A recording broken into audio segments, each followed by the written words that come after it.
story begins with Casey and her husband just moving into their new house. And it turns out that the windows in the house have no curtains. This makes Casey feel uncomfortable. Her husband promises to install the curtains next day. That night, Casey senses something was wrong. It starts raining outside in the middle of the night. Casey couldn't fall asleep. She walks to the window, staring outside. She could observe a man from the building across, staring at them. Strange thing she observes is that the curtains in that house always remain closed during the day. They're only opened at night. Since the man didn't directly harass her, Casey didn't know what to do. But things are going to change soon. The next day, as soon Casey turns off the lights, she observes the man staring at her again. But this time, from behind thin layer of curtains, as if the man does not want Casey to notice him peeping. Just then, Cassie's husband comes home from work and tells her he wants to take her out for dinner. As they walk downstairs, they see numerous police cars and ambulances in the neighborhood. Cassie looks frightened seeing the man sitting next to an ambulance. The next day, Cassie is watching news on TV. It turns out that someone has been murdered in the building across the street by a local serial killer known as Sandman, who targets beautiful women. Casey suspects it is related to the man, who keep peeping on them. She becomes increasingly nervous. Her husband asks if all was okay. She tells him everything she had seen in the past 2 days. However, her husband believes that the man might have just been looking at Street View. It does not necessarily mean he was the killer, but Casey remains suspicious. So she decides to explore the news about it. She finds a video of a woman victim who survived the attack last year. The woman explains how the killer would use a plastic bag to suffocate the victim from behind. The more Casey listens, the more uneasy she feels, thinking, what if the killer is really the same man peeping on her? On her way home, all the time she is thinking about what the woman said in the interview. She continuously feels like someone is following her. After every few steps, she looks back, but could not see anything strange. To keep herself busy and calm, she goes to a supermarket for some shopping. But while in the store, a man resembling the peeping man appears. Sensing something odd, she immediately walks away. But wherever she goes, the man follows her. Casey only glances at him from the corner of her eye. She couldn't dare look directly at him. Extremely nervous, she accidentally breaks a pickle jar. Then she quickly takes refuge in the employee's changing room. To her shock, the man discovers her inside. And seems like if the man can see from back of his head, or he can smell Casey. Just then, a staff member enters, and Casey asks him if there was a back door. While back home, she tells her husband about the incident. He decides to check the surveillance footage of the supermarket. On Casey's description of the man and his clothes, they quickly identify the culprit.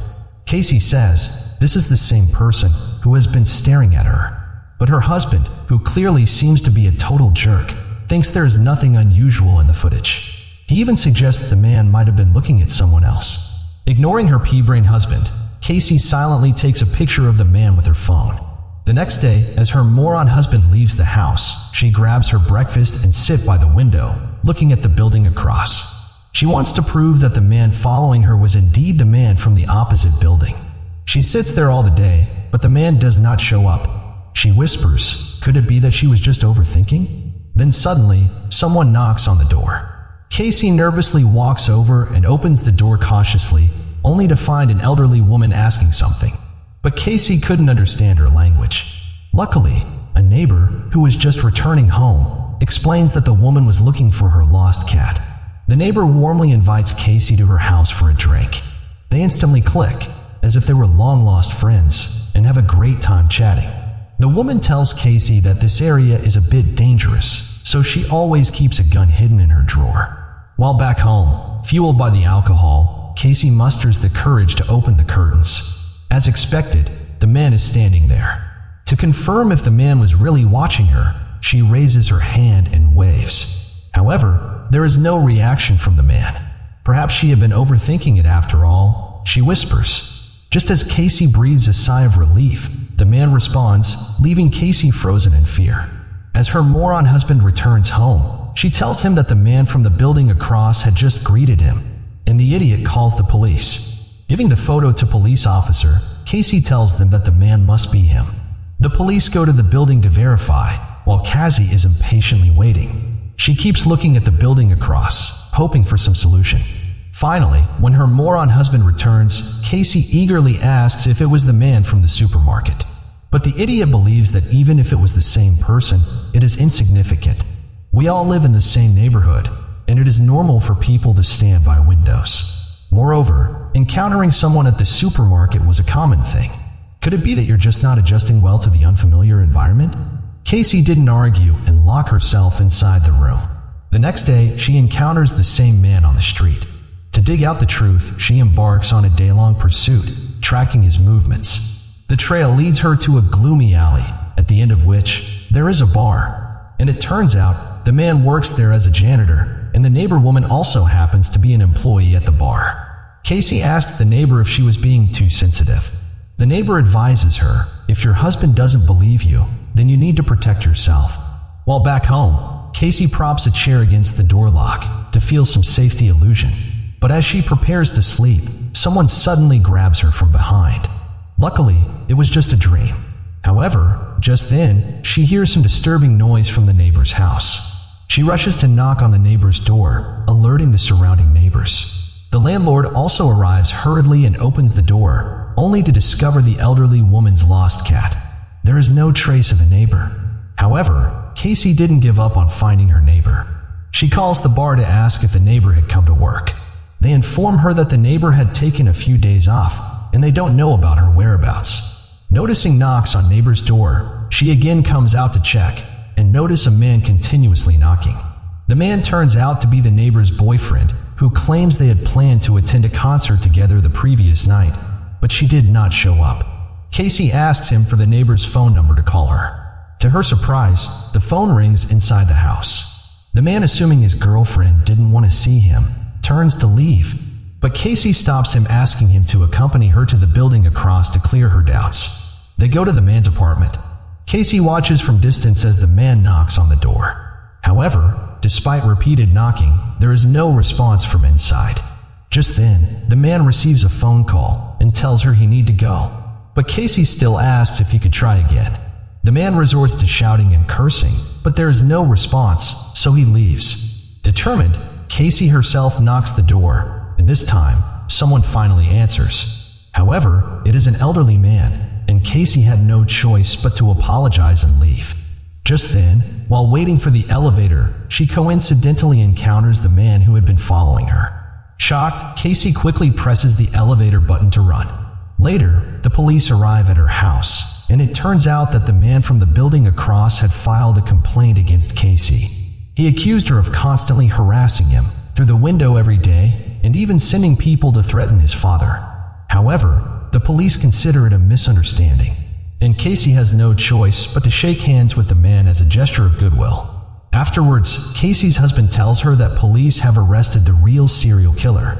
The jerk says, "It's not what you thought." Then he takes her to a party, where everyone is discussing the news of the arrested killer. They tell Casey that her husband has seen the crime scene earlier that day. They ask Casey if she still suspected the man across the building to be the killer. They all think she is just overthinking. Seeing her husband even made fun of himself in front of others, Casey storms out of the party. In a heated argument with Cassie, the clown husband says he is tired of the situation and then leaves her. Casey has no choice but to go home alone. Astonishingly, when she is halfway through her subway ride, she notices the same man sitting in the next compartment. Casey immediately stands up, intending to get off at the next station. But the subway suddenly stops, leaving her with no choice but to sit back and wait for the train to start again. In the meanwhile, the man moves to her opposite seat. Casey asks him why he has been following her. The man explains that he didn't intentionally stare at her. He is taking care of his seriously ill father and leads a lonely life.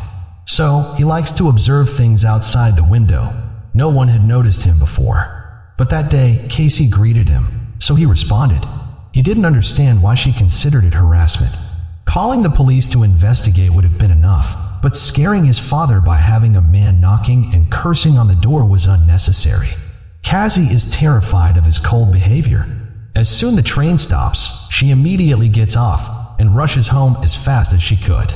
Then she starts packing her belongings to get ready to leave the place. Just then, some eerie singing emanates from the neighbor's apartment. Thinking the neighbor had returned, Casey walks over to see her. To her surprise, the front door is unlocked, so she walks inside. Despite on seeing the horror inside, instead of rushing back instantly, she stupidly stands there stunned until the mysterious killer grabs her. On waking up, she finds herself lying in bed. The man cuts her through throat. Seriously injured, she struggles crawling to the living room to retrieve the gun the neighbor had mentioned, but faints before reaching the drawer. In the meantime, Casey's moron husband returns home. He finds the door open and notices she was packing her belongings. He goes outside to investigate and coincidentally encounters the mysterious man coming out of the neighbor's house. He walks over to him, but suddenly Casey shoots down the man. Her clown husband is still oblivious to what was going on until his wife walks out of the room. It turns out that everything Casey said was the truth, and I wish she would have used another bullet for her clown husband as well. What do you think? Let us know in the comment. Thanks for watching. Hit the like and subscribe button to help us out. Until next time, take care.